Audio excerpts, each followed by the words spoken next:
నమస్తే యూటీవీ ప్రేక్షకులకు స్వాగతం. నమస్తే సార్. నమస్తే.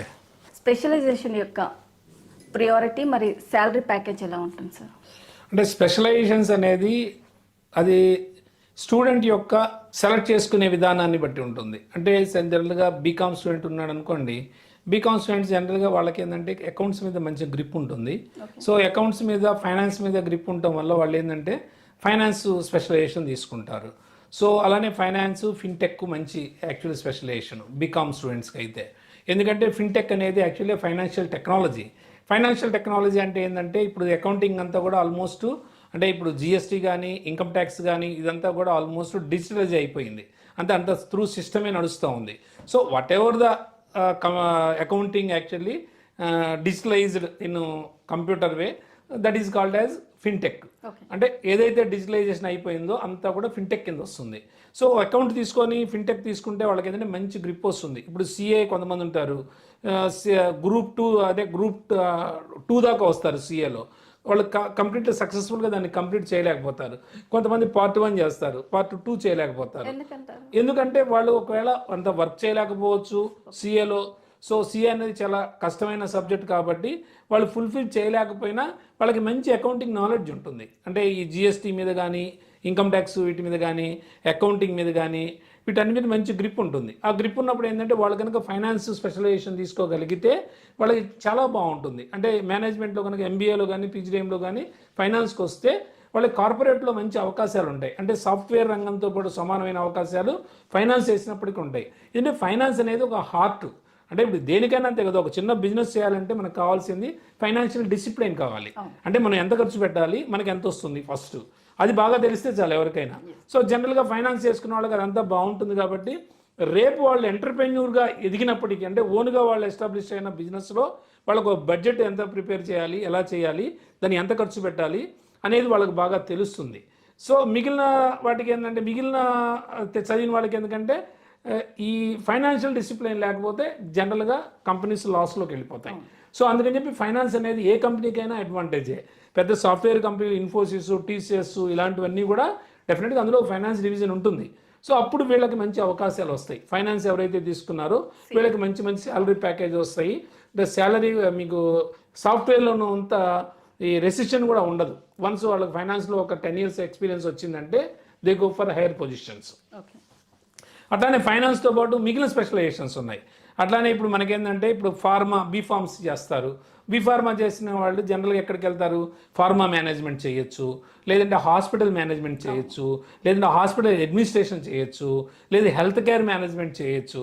సో ఇవన్నీ వాళ్ళకున్న అడ్వాంటేజెస్. ఫార్మా రంగంలో అంత పెద్ద గొప్పగా శాలరీ ప్యాకేజెస్ లేవు కాబట్టి ఈవెన్ బీఫార్మసీ చేసిన వాళ్ళు కూడా ఇటుపక్కకు వస్తున్నారు. ఇటుపక్కకు వచ్చి ఆ పర్టికులర్ డొమైన్లో వాళ్ళు కొంత ఎక్స్పీరియన్స్ సంపాదించిన తర్వాత సో ఆటోమేటిక్గా వాళ్ళ శాలరీస్ బాగా పెరుగుతున్నాయి, లేదు ఎంటర్ప్రెన్యూర్స్గా కూడా ఎదుగుతున్నారు దానికి. అట్లానే ఇప్పుడు అగ్రికల్చర్ ఉంది, బీఎస్సీ అగ్రికల్చర్ చేసినా కూడా అంత పెద్ద అవకాశాలు లేవు వాటి మీద. మళ్ళీ ఎంఎస్సీ చేయాలి, ఎంఎస్సీ చేసిన తర్వాత మళ్ళీ రీసెర్చ్ 5 years చేయాలి. So almost 8 to 10 years spend చేయాలి దానికి. సో అంత time instead of spending that much of time simply they can go for actually MBA are PGDM. Simply they can settle with in 2-3 years. అంటే 2 yearsలోనే వాళ్ళ career అనేది settle అవ్వడం జరుగుతూ ఉంది. ఎట్లా ఇప్పుడు సపోజ్ బీఎస్సీ చేసిన వాళ్ళు ఏబిఎం అగ్రి బిజినెస్ మేనేజ్మెంట్ అనే కోర్స్ ఉంటుంది పీజీడీఎంలో. సో అగ్రికల్చర్ రిలేటెడ్ అనమాట. సో అది చేసుకోగలిగితే అగ్రికల్చర్ రిలేటెడ్ ఇండస్ట్రీస్లో వాటిలో వీళ్ళకి మేనేజర్స్గా మంచి పొజిషన్స్ వస్తాయి. సో ఆటోమేటిక్గా శాలరీ ప్యాకేజెస్ కూడా బాగా పెరుగుతాయి. అంటే ఇనిషియల్గా ఓన్లీ బీఎస్సీ అగ్రికల్చర్తో జాయిన్ అవుతే ఏంటంటే చాలా తక్కువ శాలరీస్ ఉంటాయి. అదే కనుక ఏబిఎం కోర్స్ చేస్తే ఆటోమేటిక్గా వాళ్ళకి శాలరీస్ అనేది హై శాలరీస్ వస్తాయి. కాబట్టి ఈవెన్ వీళ్ళు కూడా ఇటువైపు మేనేజ్మెంట్ రంగం వైపు మొగ్గు చూపుతూ ఉన్నారనమాట. అంటే ఇప్పుడు మీరు చెప్పినట్లే కనుక ఇంటర్ తర్వాత బీటెక్ అయితే ముందు, డిగ్రీ స్టూడెంట్స్ అయితే ముందు, బీఫార్మసీ, అగ్రికల్చర్ ఈ స్టూడెంట్స్ ఇది చదివిన స్టూడెంట్స్ అంతా కూడా ఎంబీఏ కానీ లేదంటే పీజీడీఎం. సో వీటిపైకి మొగ్గు చూపడానికి గల కారణాలు ఏమంటారు? అంటే ఇప్పుడు మనం చెప్పుకున్నదంతా అదే కదా. ఇప్పుడు యాక్చువల్గా ఇప్పుడు బీటెక్ చదివినవాడు కంప్యూటర్ సైన్స్ అవుతాడు, లేకపోతే ఈసీఈనో, లేకపోతే మెకానికలో, లేకపోతే సివిలో ఇలా చేస్తాడు. సో బీటెక్ చేసిన తర్వాత ఏంటి, కంప్యూటర్స్ అంతా ఎవరు చేసినా అల్టిమేట్గా కాలువలన్నీ వెళ్ళి సముద్రంలో కలిసినట్టుగా ఏ బ్రాంచ్ చేసినా సరే చివరికి వాడు సాఫ్ట్వేర్కే వెళ్ళాలి. ఇప్పుడు మెకానికల్ చేసినా లేదు, సివిల్ చేసినా ఏం చేసినా మళ్ళీ వీటే వస్తున్నారు సాఫ్ట్వేర్ లైన్కి. సాఫ్ట్వేర్ లైనే కుప్పకూలిపోయినప్పుడు ఇంకా వాళ్ళకి జాబ్ ఎంప్లాయ్మెంట్ ఎలా వస్తుంది? సో రెసిషన్ చాలా ఎక్కువగా ఉందనుకోండి, ప్లేస్మెంట్స్ అనేవి చాలా తగ్గిపోతున్నాయి. సో దానివల్ల ఇంకా ఏమీ అవకాశాలు లేక జనరల్గా ఇటు వస్తున్నారు. కొంచెం మేనేజ్మెంట్కి వస్తే ఏంటంటే క్వైట్ కంఫర్టబుల్. మేనేజ్మెంట్కి రెసిషన్తో సంబంధం లేదు. సో డెఫినెట్గా వన్స్ వాళ్ళు ఒక 10 years 5 years ఎక్స్పీరియన్స్ వచ్చిన తర్వాత వాళ్ళు ఎంటర్ప్రెన్యూర్స్గా ఎదుగుతారు. సో వాళ్ళకి మంచి నాలెడ్జ్ వస్తుంది. ఈ కంపెనీ కాబట్టి ఇంకో కంపెనీకి వెళ్ళినా మంచి శాలరీస్ వస్తాయి. సో అందుకని వెళ్తున్నారు. రెండో ప్రాబ్లం ఏంటంటే ఇప్పుడు బీటెక్ కంప్యూటర్ సైన్స్ చేస్తాడు. బీటెక్ కంప్యూటర్ సైన్స్ చేసినా సరే వాడికి అంత ప్రోగ్రామింగ్ స్కిల్స్ ఉండవు. అంటే కొన్ని చిన్న కాలేజీలో చేస్తారు. పెద్ద కాలేజీలు అంటే కొద్దిగా ఏదో కొంత సర్టిఫికేషన్స్ అలాంటివి ఉంటాయి బీటెక్లో కూడా. కానీ చిన్న కాలేజీలో చేయడం వల్ల ఏంటంటే జస్ట్ వాళ్ళు ఏదో ఆ థియరీ మీద ఫోకస్ పెడతారు. ఏదో సర్టిఫికేట్ బీటెక్ డిగ్రీ అయితే వస్తుంది కానీ కమ్యూనికేషన్ స్కిల్స్ ఏమి ఉండవు. సో వాళ్ళు మరి ఇంకేం చేయాలి? సో వాళ్ళకి ఎటువంటి సాఫ్ట్వేర్ జాబ్స్ రావడం కష్టము. ఆల్రెడీ రిసెషన్లో అయితే ఇంకా కష్టం. అందుకని చెప్పి వాళ్ళు కూడా ఇప్పుడు మళ్ళీ బీటెక్ అయిపోయిన తర్వాత మళ్ళీ ఎంబీఆర్ పీజీడీఎం చేస్తున్నారు. పీజీడీఎంలో చేసిన తర్వాత ఇక్కడ ఏంటంటే కంప్యూటర్ రిలేటెడ్ కూడా కోర్సెస్ ఉంటాయి. బిజినెస్ అనలిటిక్స్ ఉంది, బ్రహ్మాండ excellent subject business analytics. So programming కూడా అంత ఉండదు, బట్ అనలిటిక్స్ కూడా చాలా వైడ్ అండ్ సబ్జెక్టు. సో ఫ్యూచర్లో మంచి వాళ్ళ కెరీర్ ఆప్షన్స్ ఉన్నాయి అనలిటిక్స్లో. సో అది అట్లా అనలిటిక్స్ వచ్చేసి కూడా వెళ్తున్నారు. అనలిటిక్స్ ఓన్లీ కంప్యూటర్ సైన్స్ వాళ్ళే కాదు, ఈవెన్ బీకామ్ బీబీఏ స్టూడెంట్స్ కూడా బిజినెస్ అనలిటిక్స్ తీసుకొని బాగా రాణిస్తున్నారు దీనిలో, పీజీడీఎం కోర్స్ అనే దానిలో. సో ప్లేస్మెంట్స్ కూడా మంచి శాలరీ ప్యాకేజ్ వస్తున్నాయి. సో అనలిటిక్స్ అన్ని చోట్ల ఉంది. అంటే ఒక చోట అని కాదు, యాక్చువల్లీ ఫైనాన్స్ రంగంలో ఉంది, సర్వీస్ సెక్టార్లో ఉంది, మ్యానుఫ్యాక్చరింగ్లో ఉంది. సో ఎక్కడైతే ఈ 3 చోట్ల ఉంది కాబట్టి ప్లేస్మెంట్స్ అనేవి కూడా చాలా ఎక్కువగా ఉంటాయి.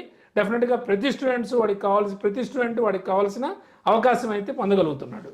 అంటే మీరు అన్నట్లు ప్రతి ఒక్క స్టూడెంట్ డిగ్రీ బీటెక్ వీటి తర్వాత అందరూ ఎంబీఏ పీజీడీఎం చేసుకుంటూ బిజినెస్ స్కూల్స్లలోనే అడ్మిషన్స్ తీసుకుంటూ ఆ పరంగానే వెళ్తే కనుక ఇప్పుడు గవర్నమెంట్ ఎంప్లాయీస్ అగ్రికల్చర్కి సంబంధించి గవర్నమెంట్ జాబ్స్ కానీ ఉన్నాయి కదా సార్, ఇప్పుడు ఉన్నాయి. సో వీటిలలో అవకాశాలు రావట్లేదంటారా విద్యార్థులకు? అంటే జనరల్గా అది కరెక్టే మీరు అన్నది, కానీ గవర్నమెంట్ జాబ్స్ ఎన్ని ఉన్నాయి? ఇప్పుడు జనరల్గా మనకి ఇప్పుడు గవర్నమెంట్ని బట్టి ఉంటుంది. Depends on government only they can release the vacancies, government positions అనేవి. కానీ ఎంత పర్సెంటేజ్ వస్తుంది మీరు చూసుకుంటే అగ్రికల్చర్ బీఎస్సీ ఆల్మోస్ట్ మీకు మనకి అన్ని బయట మహారాష్ట్రలో చేయనియండి, లేకపోతే నార్త్ ఇండియాలో చేయనివ్వండి, లేకపోతే ఇక్కడ చేయనియండి, దాదాపుగా మీకు ఒక 30,000 వరకు చేస్తారు స్టూడెంట్స్ బీఎస్సీ అగ్రికల్చర్. 30,000 1 yearలో చేస్తుంటే ప్రతి ఇయర్ 30,000 వస్తుంటే పొజిషన్స్ ఎన్ని వస్తున్నాయి గవర్నమెంట్ సైడ్ నుంచి? వాటిలో ఉండే పొజిషన్స్ ఏంటి?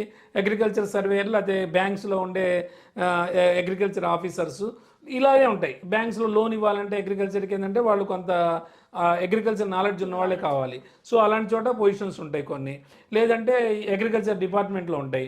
కానీ గవర్నమెంట్ ఎన్ని పొజిషన్స్ ఇస్తూ ఉంది? తిప్పి కొడితే మీకు 100లో కూడా ఉండవు, 100 లోపు పొజిషన్లే ఉంటాయి. 1000 మంది స్టూడెంట్స్ బయటకు వస్తుంటే మీకు 100 లోపు ఉంటే పొజిషన్స్ ఎలాగా వీళ్ళు సర్వే అవుతారు?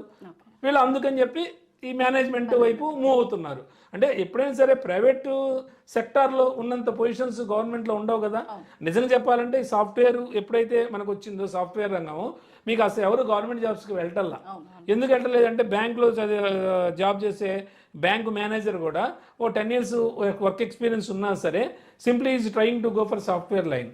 ఎందుకంటే వీడు ఇక్కడ 10 years ఉన్నా వాళ్ళ తిప్పి కొడితే వాళ్ళ శాలరీ ప్యాకేజ్ 10 లక్షలు ఉండదు. సో ఇక్కడైతే ఫ్రెషర్కి కూడా 15-20 lakhs ప్యాకేజ్ ఉంది.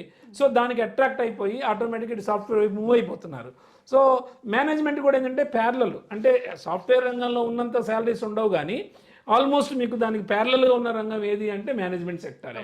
ఇంకా దీనిలో కొన్ని ఒడిదుడుకులు ఉంటాయి, బట్ ఇక్కడ స్టేబుల్గా ఉంటుంది కాబట్టి సో వాళ్ళు అక్కడ బాగా ఎక్కువ ఇంట్రెస్ట్ పే చేస్తున్నారు మేనేజ్మెంట్ లైన్ రావడానికి. అది ప్రధాన కారణం. ఎందుకంటే గవర్నమెంటే నమ్ముకుంటే ఎప్పుడు సర్వే అవ్వలేరు. కార్పొరేట్లో మనకి జాబ్స్ రావాలి, వాడంతలో వాడు సర్వే అవ్వాలి, ఎంటర్ప్రెన్యూర్గా ఎదగాలి, వాడు ఒక బిజినెస్ స్టార్ట్ చేసుకోవాలి, 10 మందికి ఉపాధి ఇవ్వాలి. సో అది యాక్చువల్గా అంటే మనం సొసైటీలో ఒక మంచి పొజిషన్కి రావాలి అంటే ఇవన్నీ కూడా క్రైటీరియానే.